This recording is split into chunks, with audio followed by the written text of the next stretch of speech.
হরে কৃষ্ণ। আজকে চলে এসেছি আমার বাচ্চা শিক্ষাগুরু প্লাস আমাদেরও শিক্ষাগুরুর জন্মদিনে কিছু ছোট ছোট ভিডিও নিয়ে।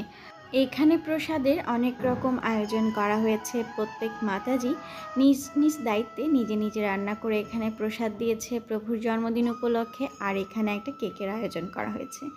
যদিও প্রভু এসব কোনোটাই পছন্দ নয়, তবু সম্পূর্ণ ভক্তের ইচ্ছাকে সম্মতি জানিয়ে আমাদের বা মাতাজি বা যারা প্রভুর জন্মদিন উপলক্ষে সেলিব্রেট করতে চেয়েছেন তাদেরকে প্রভু নিজে সম্মতি দিয়েছেন।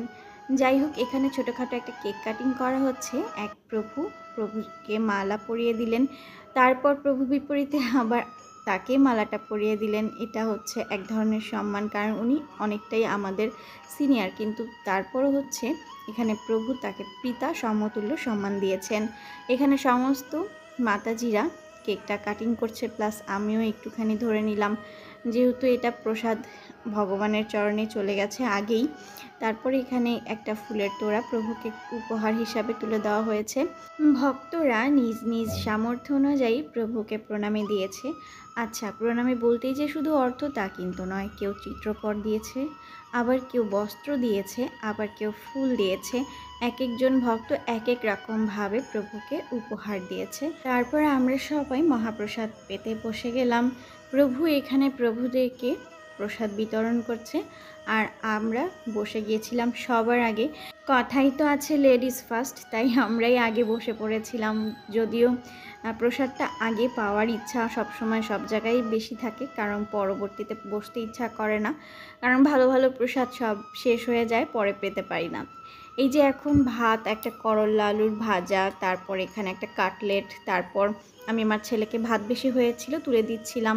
তারপর ধোকা, এখানে ভাজা ধোকা, সেদ্ধ ধোকা, পনিরের রসা, তারপর আবারও ছিল একটা ধোকা আইটেম, তারপরে এখানে লুচি, তারপর টক, তারপর পায়েস, তারপর চলে এসেছিল মিষ্টির আইটেম, কিন্তু আমি খাবো না, মাতাজি মজা করছিল আমার সাথে, একটু দিয়ে গেল তারপরও জোর করে।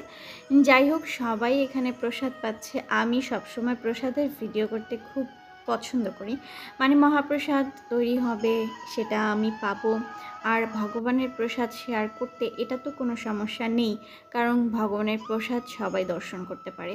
যারা যারা চিন্তা করেন যে এই যে এক ভিডিও করে বারবার ভিডিওতে প্রসাদ দেখায়, অবশ্যই আপনি মহাপ্রসাদ দর্শন করলেও কিন্তু আপনার জীবনের সমস্ত দুর্ভোগ কাটবে। এটা আমার কথা নয়, এটা বৈদিক শাস্ত্রে উল্লেখ করা আছে। যাই হোক, ভালো থাকবেন। দেখা হবে অন্য কোনো ব্লগে, অন্য কোনো ভিডিওতে, অন্য কোনো মহাপ্রসাদের সাথে। ভগবানের কৃপায় বর্ষিত থাকুক সর্বদা আপনাদের উপর।